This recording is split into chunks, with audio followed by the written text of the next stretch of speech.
Sa kwentong ito, makikita natin ang isang madilim na bahagi ng buhay ni Edna. Isang ina na namatay sa panganganak, ngunit hindi pa rin nakakaalis sa mundong ito. Isang kwento ng pag-ibig at pangungulila na nagdala sa kanya sa isang kakaibang estado bilang isang multo na patuloy na nagmamasid sa kanyang asawa at anak. Paano kaya ang kanyang presensya ang naging dahilan ng kaguluhan sa kanilang lungsod? Samahan niyo ako sa paglalakbay na ito, kung saan malalaman natin ang mga misteryo at kababalaghan na bumabalot sa kanyang kwento at ang kanyang pagnanais na makasama ang kanyang pamilya muli. Bago ang lahat, gusto ko lang magpakilala.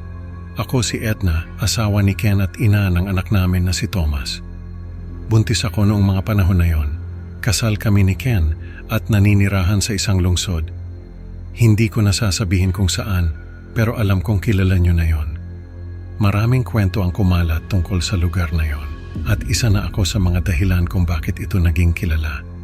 Sana maintindihan nyo kung bakit ko ibabahagi ang kwento ko.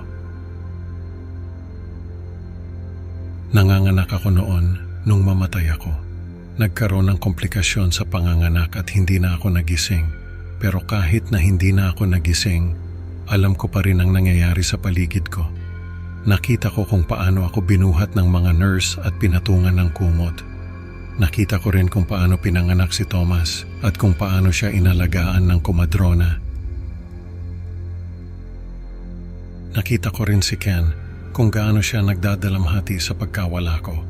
Sinubukan kong hawakan siya pero dumaan lang yung kamay ko sa katawan niya.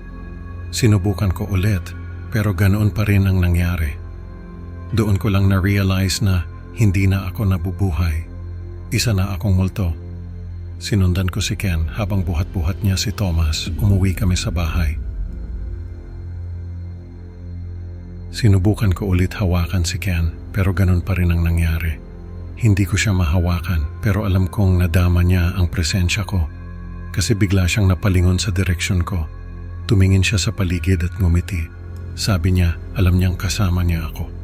Pinangalanan niya si Thomas ng Edna bilang alaala raw sa akin. Lumipas ang mga taon, lumaki si Thomas na kasama si Ken at ang espiritu ko.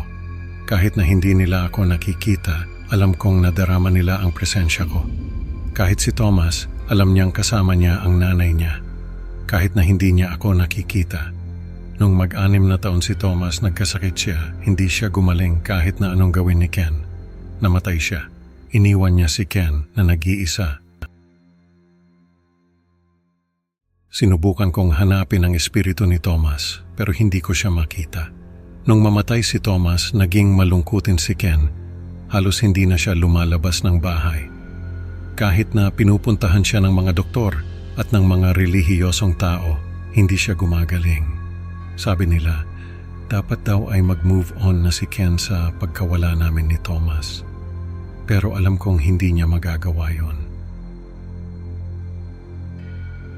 Sa kabila ng lahat ng nangyari, alam kong hindi niya kami makakalimutan.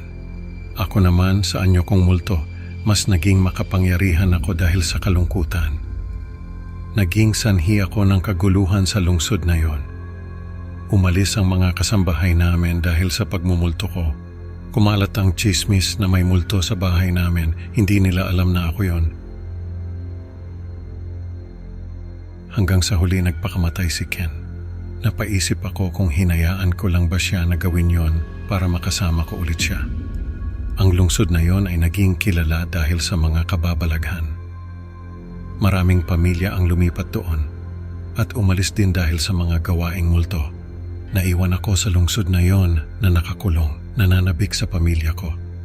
Lumilitaw at nawawala ang iba pang mga espiritu sa paglipas ng panahon. Ang alamat ko at ng lungsod na pinagmumultuhan ko ay lumago.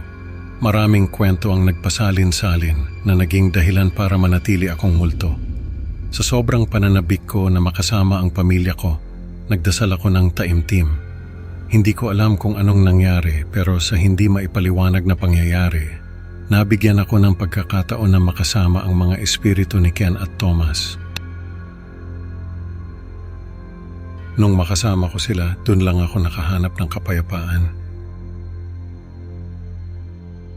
Sa kwentong ito, natutunan natin na kahit gaano pa man kalalim ang pagmamahal, may mga pagkakataon na kailangan nating bitawan ang mga bagay para sa kapayapaan. Salamat sa pag-tune in, mga ka-creepy. Huwag kalimutang mag-like at subscribe para sa mas marami pang nakakatakot na kwento. Excited na akong makita kayo sa susunod na upload. Hanggang sa muli, at sana'y huwag kayong magpakasaya sa mga anino sa paligid nyo.